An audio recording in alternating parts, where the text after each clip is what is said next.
A look at India's IT capital of Bengaluru might be reaching new heights with entrepreneurship and investments, but still seems to fall terribly short when it comes to the quality of water it supplies to its citizens. Studies have shown that nearly 80% of the drinking water being supplied is unfit for human consumption. Now, Wion's Nishtita Virendra reports on this story.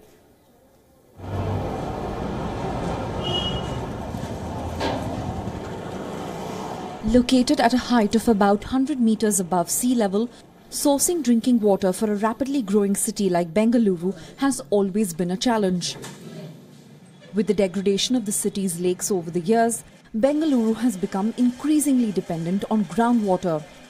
Nearly 40% of the city makes its own arrangements for water supply as they do not have a local water connection. And while water availability is one issue, the bigger problem is that of water quality.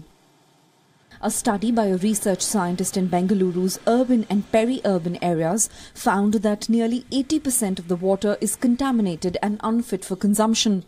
The water was found to contain disease-causing pathogens like E. coli and Salmonella. If at all the water is contaminated with E. coli and thermotolerant coliforms, it is unfit for drinking. So we have collected the samples and we checked for the presence of E. coli and total coliforms, and we found that majority of the water samples collected from source in the household level found to be having E. coli presence. So E. coli is the fecal indicator. So it shows that your water is fecally contaminated. The research was conducted in areas that were densely populated and frequently reported cases of gastroenteritis. In Bengaluru's lone epidemic diseases control hospital, over 100 cases of acute gastroenteritis were reported every month. The epidemic diseases hospital in Bengaluru received 118 cases of acute gastroenteritis in November this year, 222 cases in October and 81 cases in September. The numbers also fluctuate depending on season. There is contamination of water. Of course, 95% of the water is contaminated. That is why we doctors tell all the patients, we educate them that not to drink roadside water. If at all, if you drink, boil the water and drink, or filter the water. Now we have got aquaguard and all those things. Those who don't use this measure, they get the diseases. The presence of pathogens in drinking water makes it unfit for consumption according to WHO standards. Experts in the city feel that the problem is much deeper.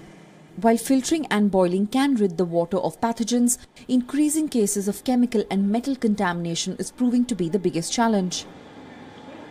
In fact, I have seen the higher instances of kidney failure in the city.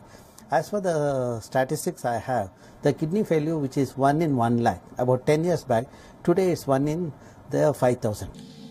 Well, water has truly become more precious than gold, at least in the southern part of India, which has been witnessing drought for the 4th consecutive year. People have been struggling to just get 1 or 2 buckets of water per day. It's time for all of us to wake up and contribute in the form of saving water or planting a tree or helping to rejuvenate a lake or pond in our vicinity. With video journalist Padmanabha Rao, Nishtita, Wion.